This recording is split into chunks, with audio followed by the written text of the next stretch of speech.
Page number काढा 65. त्याच्यावर आहे दशांश अपूर्ण. तुम्हाला डोक्याला काय काम द्यायचं नाही. तुम्हाला जितकं ध्यानात येतं ध्यानात धरा. जे ध्यानात नाही आलं त्याचा अर्थ मी तुम्हाला सांगतो. तो तुम्ही ऐका. दशांश अपूर्ण. इथं दोन कॅरेक्टर आहेत, तीन कॅरेक्टर आहेत. एक सौमित्र आहे, एक सर आहे आणि एक रेखा आहे. सौमित्र काय म्हणतो, सर आज मी औषधाच्या एका खोक्यावर MRP ₹24.50 असं लिहिलेलं पाहिलं. याचा अर्थ काय? हे औषधाचं खोका बघा इथं. औषधाच्या खोक्यात नाव काय काय कोण वाचते बघा. हा म्हणजे औषध काय झालं ते आय ड्रॉप आहे आणि त्याच्या किती सुट्टी किंमत 24.50 रुपये. म्हणजे जनरली आपल्याला काय वाचायची सवय आहे 24 ठोका काढा 50 52 असे ठोका वाचायची सवय आहे. तर इथं बघा 2 आहे 4 आहे 5 आहे 0 आहे. आपल्याला वाटते बघा 2450 आहे का. या ठिकाणी काय केलं एक दशांश दिला. 24 आणि 50 मध्ये काय केला दशांश दिला. किंमत काय त्या दशांश दिला किंवा त्याला कोण काय देतं पॉइंट देतं किंवा कोणी त्याला अपूर्णांक. तर ते फक्त तुम्ही लक्षात ठेवा. त्याच्यापुढे MRP म्हणजे मॅक्झिमम रिटेल प्राइस म्हणजे विकायची जास्तीत जास्त किंमत. सर काय म्हणले याचा अर्थ विक्रेत्याला त्या औषधाची किंमत जास्तीत जास्त 24.50 रुपये घेता येईल. MRP याचा अर्थ काय. MRP म्हणजे M म्हणजे मॅक्झिमम, R म्हणजे रिटेल, P म्हणजे प्राइस.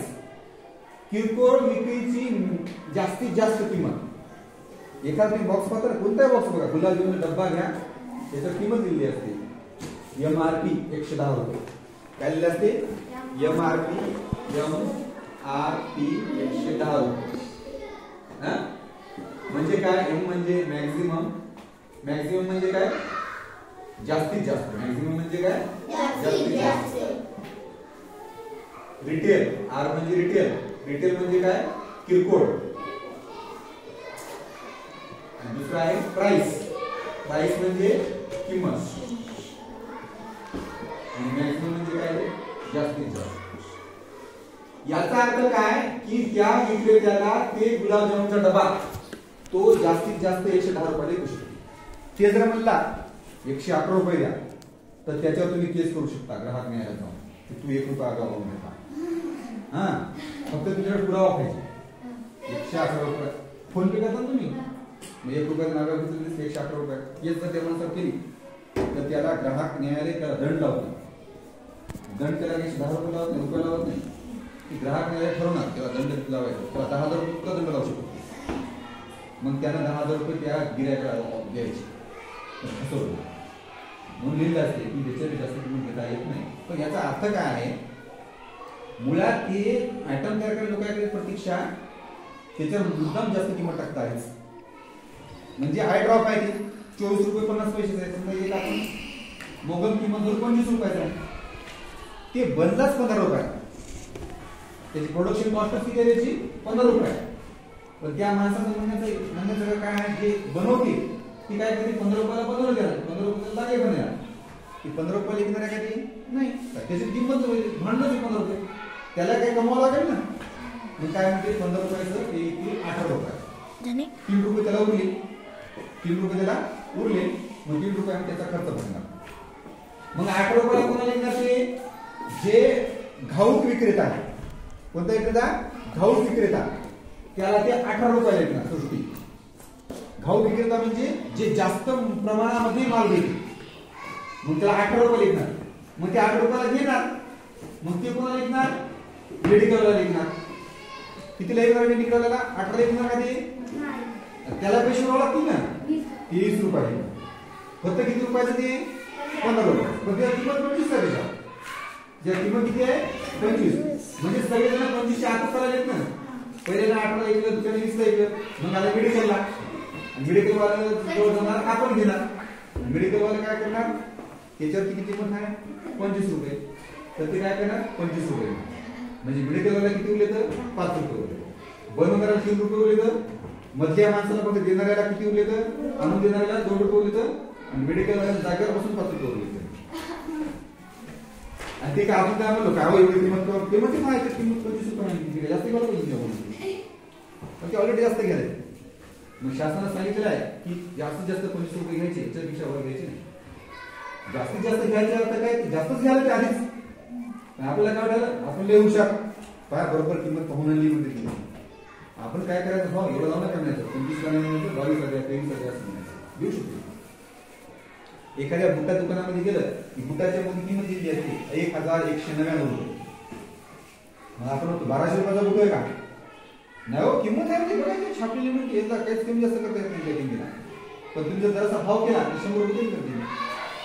पण आपण काय म्हणतो छापलेली किंमत आहे आपल्याला कमीच होत नाही म्हणून बघा तर आपण त्या किमतीमध्ये पण एवढं करून त्याला अधिकार नाही त्याच्यावर जास्त घ्यायचा. जास्तीत जास्त ती 1,199 रुपये त्याची घेऊ शकतो त्याची लिहिलं ती एमआरपी लिहिली असते. पण रेखा काय म्हणली पण रुपीज 24.50 याचा अर्थ 24 रुपये 50 पैसे कसा होतो बघा इथे काय लिहिलं रेखा काय म्हणली रुपीज हे रुपयाचं चिन्ह आहे बरे रुपयाचं नाव आहे चिन्ह आहे याला 24.50 याचा अर्थ 24 रुपये 50 पैसे होईल. तुम्हाला काय वाटते याचा अर्थ 24 रुपये 50 पैसे होईल का सृष्टी 24.50 म्हणजे किती रुपये 24 रुपये 50 पैसे होईल का 50 पैसे तुम्हाला माहित आहे का 50 पैसे म्हणजे रुपया माहित आहे रुपया म्हणजे किती पैसे 100 पैसे पैसे खूप लहान असतात रुपयापेक्षा एका रुपयामध्ये 100 पैसे 50 पैसे म्हणजे किती रुपये अर्धा रुपये 50 पैसे अर्धा रुपये मग ते 50 पैसे तर 50 रुपये मध्ये ते फक्त रुपयाचा अर्धा 24 रुपये आणि दुसरे अर्धे रुपये ठीक आहे 24.50 केला 24 रुपये 50 पैसे. सर काय म्हणले 24.50 हे लेखन दशांश पद्धतीने केलं आहे. दशांश पद्धतीने ही जी टिंब आहे ती दशांश हे काय आहे दशांश पद्धतीने केलं आहे. म्हणून तुझ्या प्रश्नाचं उत्तर करण्यासाठी तुम्हाला आधी दशांश अपूर्णांक आणि ते लिहिण्याची वेगळी पद्धत समजून घ्यायला हवी. तुम्हाला आधी दशांश अपूर्णांक काय हे सांगावं लागलं सहजच्या सगळ्यांना म्हणाले दशांश अपूर्णांक मग आपण हे समजून घेऊ ना त्याच्यासोबत दशांश अपूर्णांक तुम्ही अपूर्णांक शिकले नाही आता बघा हे 1/2 हे काय अपूर्णांक अपूर्णांक म्हणजे जे अंक अपूर्ण आहे अंक कसा आहे अपूर्ण पूर्ण आहे का नाही पूर्णांक. आता मी जर असेल तर 5 लिहिले 5 हे अंक कसा आहे पूर्ण आहे या 5 ला अर्धा कमी नाही अर्धा जास्त नाही 5 ला 5 आहे म्हणजे काय झाला पूर्णांक झाला आणि हे कसं झाला अपूर्णांक झाला. मग या अपूर्णांकाला दशांश मध्ये लिहायचं कशात लिहायचं दशांश. हे 1/2 आणि हे 0.5 हे दोघं एकच होतं अलग अलग आहे दोघांची किंमत एकच आहे. एवढंच आहे की हे दिलं अपूर्णांकामध्ये आणि हे दिलं दशांश दशांश अपूर्णांक समजून घेऊ. बघा ज्या अपूर्णांकाचे छेद 10 100 1000 असे म्हणजे 10 किंवा 10च्या 10 पटीत असतात त्यांना दशांश अपूर्णांक म्हणतात. जसे 5/10 68/100 285/100 इत्यादी हे अपूर्णांक अंश छेद रूपात लिहिले आहेत. हे अपूर्णांक वेगळ्या पद्धतीने लिहिणे सोयीचे असते. ही पद्धत समजण्यासाठी आपण आपली संख्या लेखन पद्धती आठवू. या पद्धतीत आपण क्रमांक दशक शतक हजार अशी 10 पट होत जाणारी स्थाने निर्माण करतो. जसे 10 एककांचा 1 दशक 10 दशकांचा 1 शतक. आता आपण विचार करू एका शतकाचे 10 समान भाग केले की प्रत्येक भाग 1 दशक असतो. दशकाचे स्थान शतकाला लागून उजवीकडे आहे. एका दशकाचे 10 समान भाग केले प्रत्येक भाग 1 एकक असतो त्याचे स्थान दशकाला लागून उजवीकडे आहे. तसेच 1 एककाचे 10 समान भाग केले की प्रत्येक भाग 1/10 असेल त्याच्यासाठी एकक स्थानच्या उजवीकडे स्थान निर्माण करतात. 1/10 म्हणजे 1/10 म्हणजे 1 दशांश. दश म्हणजे 10 आणि अंश म्हणजे भाग म्हणून दशांश म्हणजे 10वा भाग म्हणून या स्थानाला दशांश स्थान म्हणतात. दशांश म्हणजे काय सोप्या स्वरूपात दशांश हे समजून घ्या तुम्ही. हे समजून घेणं लय महत्त्वाचं आहे. जर आपण नाही समजून पाहिजे कोणाला समजून घ्या दशांश मध्ये सोप्या पद्धतीने तुम्हाला मी सांगतो कशा. आता आपण लिहितो बघा संख्या लिहिली आहे 4 5 4 5 किती होते 545. किती होतं 545. याला तुम्ही 5 असे म्हणले आणि याला तुम्ही दोघाला 45 दिले. जर मी या ठिकाणी काय केलं मी या ठिकाणी 5 दिले आणि या ठिकाणी मी 3 आणि 0 दिले. आता किती झाले 520. या 5 ला तुम्ही काय म्हणले 5,000 म्हणले बरोबर. या 5 ला तुम्ही 5,000 म्हणले का काय म्हणले 500. हे तीच म्हणले की कशावर ठरवलं तुम्ही एक दशशतक आहे. या पासून किती आले शतक आले म्हणून तुम्ही 500 म्हणले आणि या पासून किती आले 1000 म्हणून तुम्हाला काय म्हणले 500. आता ही गोष्ट झाली वेदी का ही गोष्ट बरेच जण समजत नाही म्हणून मी येतो ना. ही गोष्ट झाली पूर्णांकाची. हे कशा झाली पूर्णांकाची. तर पूर्णांक अपूर्णांक म्हणजे काय असते संख्येची मांडणी ही अंशाच्या खाली ज्याचा छेद 10 आहे. अंशाच्या खाली ज्याचा छेद किती येतो 10 किंवा 10च्या पटीमध्ये 10च्या पटीमध्ये पण 10 पट 10 पट म्हणजे कसं 1/10 छेद किती आहे इथं 5/10 छेद किती आहे इथं 7/100 छेद किती आहे इथं 100 म्हणजे 10च्या 10 पट आहे. 10च्या 10 पट म्हणजे 10 किंवा 7/1000. आता किती आहे म्हणजे ते 10च्या पटीमध्ये यायला पाहिजे. पण कसं पटीमध्ये यायला पाहिजे 10 पट यायला दुप्पट नाही तिप्पट नाही 10 पटच यायला पाहिजे. तर त्याचं रूपांतर आपल्याला या दशांशामध्ये करायचं. आता दशांश आपण त्याच्या उलट पद्धतीने आपण कोणत्या पद्धतीने उलट पद्धतीने की दशांश नेमका आला कसा. आता समजा 1000 आहे. मी जवळ संख्या देतो 452 लिहितो. किती देतो 452. म्हणतो मी एक दशक शतक किती आले 400 आहे. या 4 शतकाच्या बाजूला एक दशक आहे. कोण आहे तो 5 आहे. एक दशक. दशक म्हणजे 10. दशक म्हणजे 10 आणि शतक म्हणजे 10च्या 10 पट. शतक म्हणजे 10च्या 10 पट. म्हणजे एका शतकामध्ये दशक किती असतात एका शतकामध्ये दशक किती एक शतक एका शतकामध्ये दशक किती असणार 10 का असणार. कारण एक दशक म्हणजे 10 एक दशक म्हणजे 10 दोन दशक म्हणजे 20 तीन दशक म्हणजे 4 दशक म्हणजे 7 दशक म्हणजे 9 दशक म्हणजे 10 दशक म्हणजे एका शतकामध्ये किती दशक आले 10 दशक. आता आपण काय करू आहोत दशकामध्ये. एक दशक म्हणजे किती एक दशक म्हणजे 10 दशक म्हणजे 10 एवढं नाही पक्क. दशक म्हणजे 10 मग एक दशक म्हणजे किती 10. मग दशकामध्ये एकक किती असतात 10 असतात. दशक हे बघ 1 2 3 4 5 6 7 8 9 10 1 2 3 4 5 6 7 8 9 10 हे सगळे मिळून काय झालं दशक. हे सगळे मिळून काय झालं 10 आहेत. हे काय झालं दशक. आपण असं पाहिलं ना 1 2 3 4 5 6 7 8 9 10 याला असं बांधून ठेवत नाही का बिडिया. काय झालं ते दशक झालं. म्हणजे दशकामध्ये एकक किती आहेत 1 1 1 1 10 म्हणजे एका शतकामध्ये 10 दशक आहेत आणि एका दशकामध्ये 10 एकक आहेत. जर तुम्हाला असं प्रश्न विचारला की एका हजारामध्ये शतक किती असतं शतक किती असतं एका हजारामध्ये शतक किती असतं शतक म्हणजे किती शतक म्हणजे किती शतक म्हणजे किती 100 शतक म्हणजे किती 100. मग हजारामध्ये शतक किती आहेत 10. थोडक्यात नोटा ध्यानात ठेवा तुम्ही एका हजारामध्ये 100 नोटा किती असतात 10. मग 100 म्हणजे काय 100 म्हणजे शतक 100 म्हणजे शतक. आपण म्हणतो ना सचिननं शतक पूर्ण केलं. म्हणजे किती रन पूर्ण केलं ना 100. एका हजारामध्ये 100 नोटा किती असतात 10. म्हणजे एका हजारामध्ये शतक किती यायचं 10 आणि एका शतकात दशक किती आहेत दशक किती आहेत 10 आणि एका दशकामध्ये एकक किती आहेत 10. मग आता एका एककामध्ये 10 भाग आहेत. एका एककामध्ये काय आहेत 10. मग आपण जे 10 भाग केले नाही त्याचे 10 अंश करलो.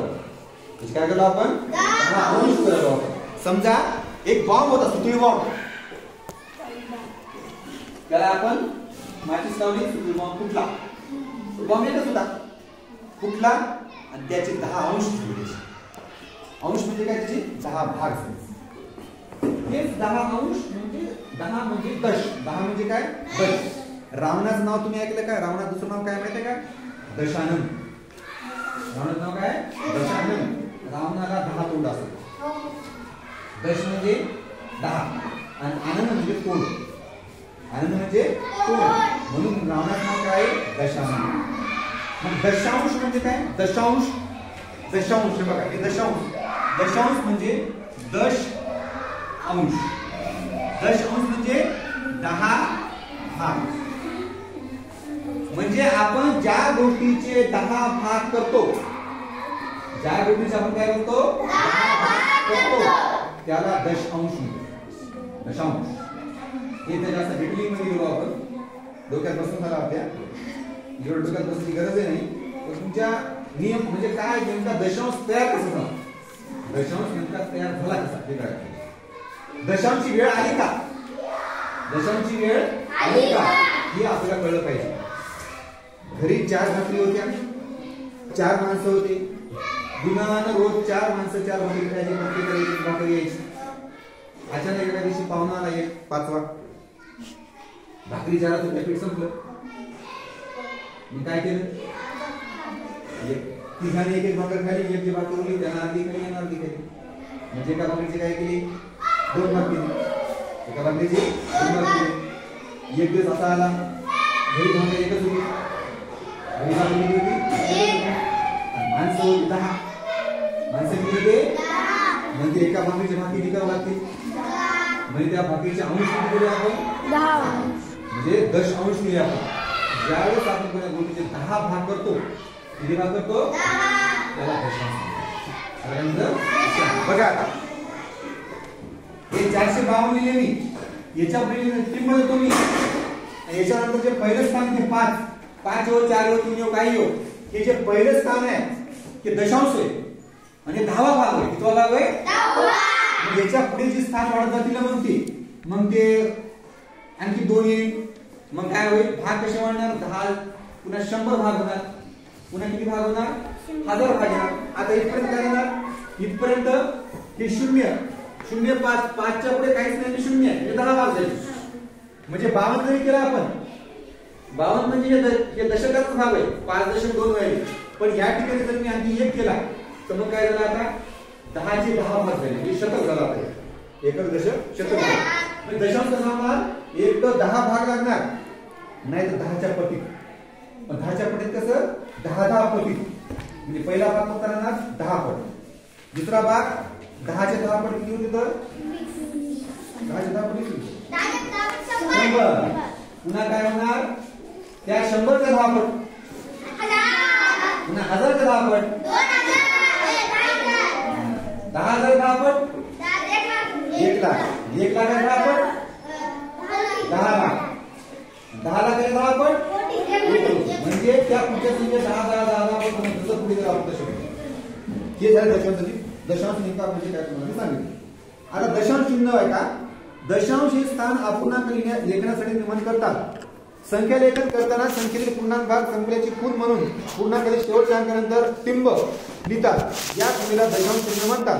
दशांश चिन्ह वापरून 8.5 असा लिहितात. याचे वाचन 8.5 दशांश असे किंवा सोयीसाठी 8.5 असे करतात.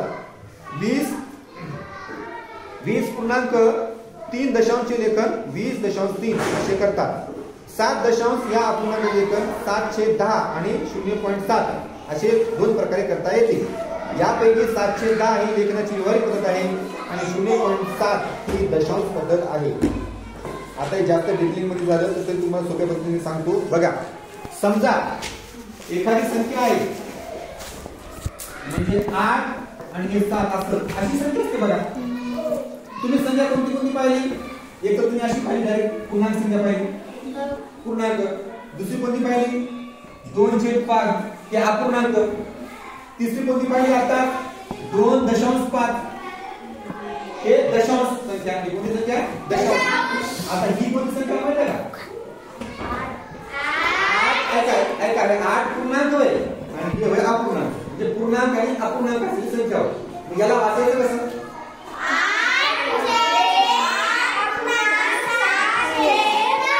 तुम्ही काय वाचता? 8.710 हे करेक्ट पद्धतीने वाचता. पण आपल्याला काय करायचं आहे? या 710 ला आपल्याला दशांश करायचं. काय करायचं? आता बघा दशांश कसं करायचं? 710 लय सोपं आहे. त्याला दशांश जर करायचं असेल तर खालच्या संख्येला आधी एकाच स्थानावर आहे. किती स्थानावर आहे? एकाच स्थानावर. आणि 10 ला आपल्याला काय करायचं आहे? 1 करायचं. 10 ला किती करायचं? 10 ला जर 1 करायचं असेल तर ते 0 काढून टाकावं लागेल. 0 काढून टाकावं लागेल. आणि 0 जर काढून टाकला खालचं जर काय बदल केला आपण तर आपल्याला बदल वरचा करावा लागेल. वरचा करावा लागेल. म्हणजे घरी 2 भाऊ बहीण आहेत, एकाला पेढा दिला की दुसऱ्याला पेढा द्यावाच लागते. नाहीतर राग येते. एकाला बिस्कीचा पेढा घेऊन दिला, दुसऱ्याला बिस्कीचा पेढा घेऊन द्यावाच लागते. एकाला बंदूक आणून दिली धनश्री, दुसऱ्याला बंदूक द्यावाच लागते. काय तुला अभ्यास करायचा म्हणजे हिला करावं लागते, हिला करायचं तुला करावं लागते. हिला केला नाही करत जमत नाही धनश्री, हिला यायचं तुला यायचं नाही असं होऊ शकते ना. मग मी खालचा 0 काढून टाकला की नाही, मग मला वरच्याचा तो 0 काढावा लागेल. नाहीतर ते खालच्या राग येईल. ते मग तुम्ही 0 काढला त्याचा तसाच ठेवला. काय करावं लागेल? आता तुम्हाला विचार पडला, तुम्हाला काय विचार पडला की बाबाने काय केलं घरी येऊन? बाबाने काय केलं घरी येऊन? की सौरनं अभ्यास नाही केला. मग बाबाने काय केलं? सौरच्या एक कानाखाली मारली. सौरला काय वाटलं? समर्थ नाही मारायला पाहिजे. समर्थाचा अभ्यास केला. सार्थक नाही भावाचं, सार्थकने अभ्यास केला. पण सौरव समाधानच होईल ना सार्थक रटा भेटल्याशिवाय नसतं. पण सौरव काय करायला की सार्थकची काहीतरी चूक पडायची त्याला टाकावंच. मग ते काय म्हणे? बाबा तुम्ही याला सायकल पडली म्हणजे सायकल शीटच पडली म्हणजे करायचं.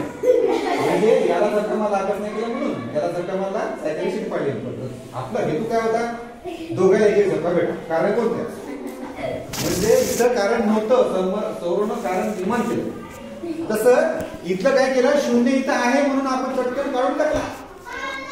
इथं 0 नाही ना, 7 ला 0 नाही ना, कसा काढावं? मग बघा हे 0 काढून काय होतं माहिती का? कोणती संख्या संपली की त्या संख्येच्या शेवटी दशांश असते. कोणती संख्या संपली की त्या संख्येच्या शेवटी दशांश असते. ते आपल्याला दिसत नाही, ते आपल्याला दिसत नाही, पण ते असते. हवा आपल्याला दिसते का? हवा आहे की नाही? तसं दशांश आहे. म्हणजे या 10 नंतर दशांश आहे. या 10 नंतर काय आहे? मग या 10 नंतर दशांश असेल धनश्री सृष्टी, या 10 नंतर दशांश असेल तर 7 नंतर दशांश असेल की नाही सृष्टी? 10 नंतर दशांश चिन्ह आहे, 7 नंतर दशांश चिन्ह आहे की नाही? कुठे आहे 7 दशांश चिन्ह? म्हणजे सृष्टी ध्यान नव्हतं. सृष्टीच काय होतं?